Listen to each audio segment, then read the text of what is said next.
Base is dropped on a wall pass Wednesday, and when we've got a two-shot off the top, that means that somebody's busy and they've got to get to, like, actual work instead of talking to people like me. So that's why we brought Lucas in off the top. Lucas Panzica, radio play-by-play voice for Nashville SC, talking everyone in. Hashtag everyone in. Lucas, good morning. Welcome back. Morning, John. You assume that where I'm headed is actual work. None of this is really actual work for any of us, I don't think. Point taken. Yes, absolutely true. But what I wanted to do in our cavalcade of all-stars and the golden ticket holders is bring everybody in beginning of the season to talk about their teams, talk about stuff. We had Glenn Davis on yesterday, and we talked about Houston in the Western Conference. So now it's your turn to talk about what's going on.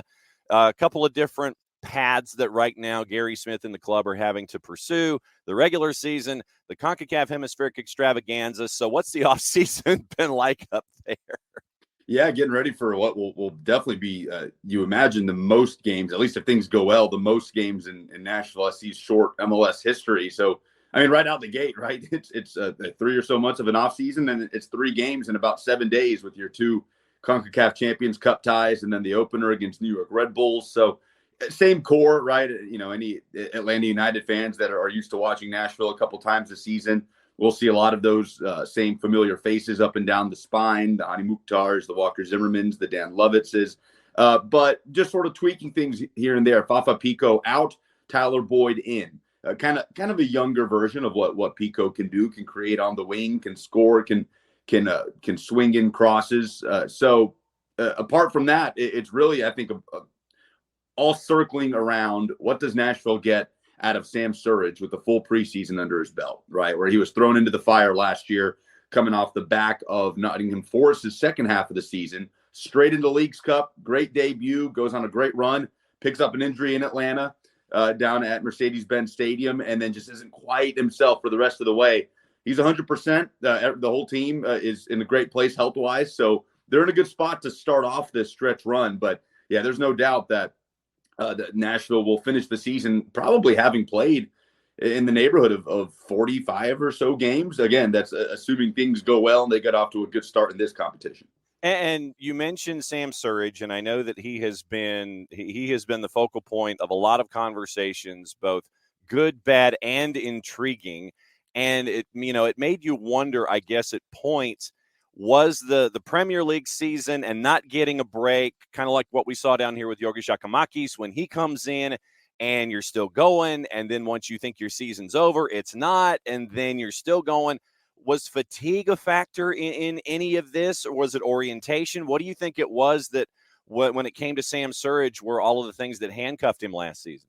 I'd say fatigue was a factor for the team as a whole post-Leagues Cup for sure. I mean, there's no denying there was a hangover there for a couple of weeks after losing that final to Miami. In terms of Surridge, it's hard to say because he picked up that knock, he picked up that injury in Atlanta, and then he wasn't really the same after that for the rest of the way, apart from, a brace against New England Revolution near the end of the regular season, kind of popped up in that moment. And otherwise, so yeah, maybe it was a factor, but really the only thing you could look at as a primary reason for Surridge dropping off as far as production post-Leagues Cup was that injury that he picked up and just never really got to fully get over it, despite the fact that Nashville had kind of a 2-week break sandwiched in there in that back stretch of the regular season. So that, I think, is the biggest thing because as you said, he's the focal point. Nashville has been trying to get that spot right really since they came into MLS, that number 9 spot, with whether it was Yonder Cadiz or the deal for Ake Loba or, with Cadiz, it worked in moments. With Daniel Rios, he'd pop up here and there. With Loba, obviously, that did not work at all for Nashville. And so here's Sam Surridge, who has certainly had the most promising start in that regard. So here, let's see what he can do with an actual preseason under his belt. And in a way, it almost feels like a new signing, right? Because you're getting kind of a fresh 100% version of Sam Surridge that's fully integrated now to the team. So let's deal with extremes here. From 180 degrees, good and bad. What is it when it comes to your look at Nashville that you are least concerned about going into this season with all the multiple competitions at the same time? And then what are you most concerned about when it comes to Nashville with all these multiple competitions going on at the same time? Well, least concerned about the floor defensively. I mean, it's just kind of rinse and repeat, right? With Gary Smith in Nashville, Look, Nashville was already extremely deep at center back, for instance, and they went ahead and made another signing in Brett Kallman, an experienced guy in this league. All those games over the years with Minnesota. They bring in Julian Gaines, the younger brother of Mackenzie Gaines, that can play on the wing, that can play fullback. So Nashville has replenished their depth on the back line, and they come in with a very strong group, especially as it pertains to the center back position. So feel great about that, as we typically do in this, under Gary Smith in this tenure. But I will say, beyond Sam Surridge up top, if Nashville gets into a situation where he picks up a knock again, or they're rotating there, really Nashville's only other option right now with that number 9 role is Teal Bunbury. Now, Teal Bunbury plays a role for this team. Teal Bunbury holds the ball up. He's very good in the air, but obviously he doesn't find the back of the net with the regularity that he did for a stretch in his career with New England. He certainly has come up in big moments for Nashville over the last couple of years, but as far as a consistent poaching goal-scoring option with the number 9 role, I think that there's a bit of a drop-off there if Sam Surridge is unavailable. So we'll see how that plays out in the first half of the season, if that's something Nashville addresses with the summer window. But again, Nashville had that issue through stretches of last year. CJ Sapong, just hit that drought, and that drought continued until he was traded to Toronto. Hani Mukhtar picked up all the scoring slack, and Nashville played some of its best soccer, had its best run last year without getting a whole lot from that number 9 position because of the form Hani Mukhtar was in. So certainly there are ways to kind of supplement around that, but I'd say that's probably the primary concern right now, which hopefully for Nashville won't be one if Surridge is fit and is performing. Who is the most, in your mind, most underrated or underappreciated player when it comes to what Nashville does on a match-by-match basis? Who is flying below the radar that folks need to focus on? That might end up being a 2-part question. So when it comes to all of these different elements with Nashville, who's flying below the radar folks need to pay attention to? Who's the most underrated or underappreciated player on that roster right now? That's a good question. Flying under the radar, I think when you're talking about around the league and how he's perceived, is a guy like Jacob Schaffelberg, just the threat that he brings, especially coming off the bench, just that pace against tired legs has made such a huge difference for Nashville. Now, the thing with Schaffelberg, I think, will be consistency. Got off to a red-hot start last season. I mean, had a pair of goals in the first 3 or so games, chipped in some assists, was a threat on the flank opposite Fafa Pico.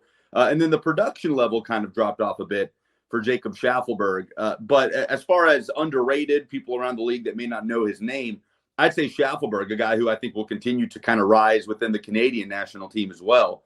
Underappreciated, it's a good question, because I think that's pretty balanced out with this Nashville team. I think a guy like Teal Bunbury, because he's a number 9, and when you look at that position, you expect goals, right? And that's certainly something that Teal needs to add more of. But there is a reason Teal Bunbury continues to play for this team, because he plays a role. He does a lot of things that helps the players around him in the final third. The missing piece for him, obviously, is the most important, and that's consistent goal scoring, which you don't quite get from Teal Bunbury. But I would just put him in that category simply for the fact of it's very easy to look at him and say, okay, you're talking about 4 goals a season for a striker. It's just not good enough. And it's not, but there's a lot of things that Teal Bunbury does that is a big reason why he's on the field. The presence he brings physically with the hold-up play, and I mentioned the aerial ability that Gary Smith's not trotting him out there for no reason. So I think I'd put him there, and we'll see how Drew Yearwood comes along in that regard, just as someone that can be a ball progressor for Nashville that they haven't quite had. He's not necessarily a Dax McCarty.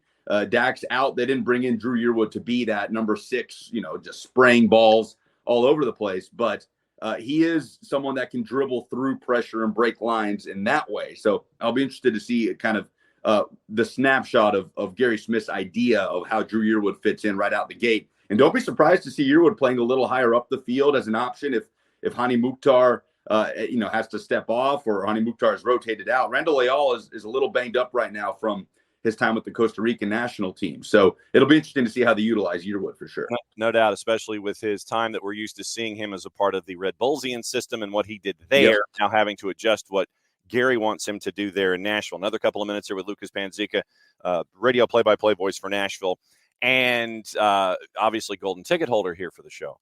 And so when it comes to the Eastern Conference, And right now, I know, and since today is happy MLS season kickoff day with Messi and friends and RSL, and we'll get into that discussion later on when it comes specifically to Messi and friends, again, for like the 90th day in a row. There is news.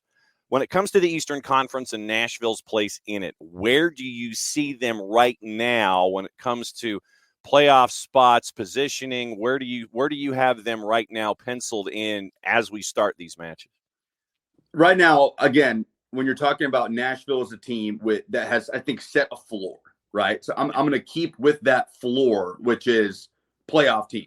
And I know in today's MLS that can be a frustrating point for fans, right? You finish in the top 9 and, hey, good job, everybody. We made the playoffs, a successful season. I don't think Nashville wants to be that. I don't think Nashville wants to be content with a play-in game with that 8 or 9 seed in the Eastern Conference.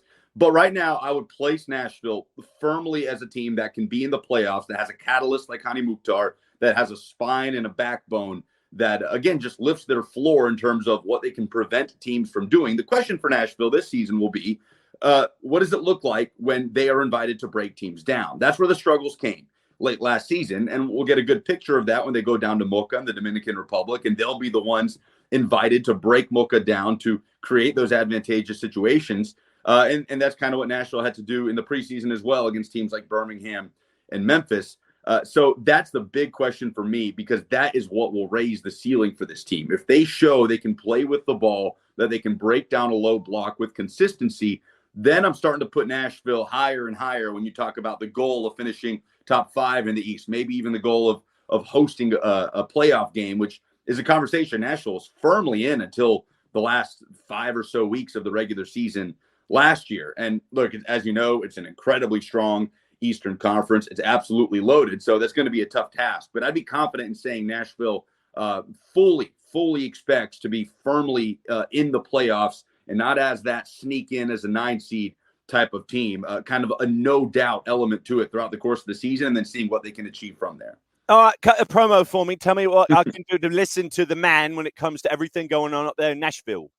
Well, so some good Apple TV content coming out on Nashville SC's team page. I believe today that will hit, that we've been working on. And obviously the season opener on Sunday. So most of the games happening on Saturday. Nashville, for the second straight year, will open up against a New York team. This time, New York Red Bulls. Last year, John, it was NYCFC, who, when we came into the season, we knew nothing about. We were saying, what have they done this offseason? Who are these players?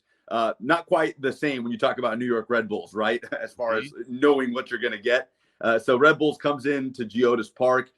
Personally, just on a personal level, I can't wait to watch Emil Forsberg play. Just watching him over the last few years in Europe and the impact he's made with the Swedish national team. That was I thought, a fantastic signing by them, and we'll look forward to seeing him debut in MLS on Sunday. But yeah, we'll have that kickoff at 4 p.m. obviously on Apple TV with the option to listen to the home radio broadcast. And that's what we recommend, is the home radio broadcast. Of course. When it comes to our buddy Lucas Panzica. Lucas, as always, great to catch up with you once again before the season starts and all this kind of stuff. And anytime you want to crash before you actually head into actual work, you can do it here at SDH. Thanks a lot, my friend. Be good, stay warm, and we'll catch up probably sooner than later. Trust me. Appreciate it, John. Look forward to listening to Mike Conti and co. This weekend while watching on Apple as well. No doubt. Be good, Lucas. You too. See ya. All right, that's Lucas Panzica, and he is integral to our coverage when it comes to our friends up there in Nashville. And it's been great to be able to kind of pick Lucas's brain every once in a while when it comes to what's going on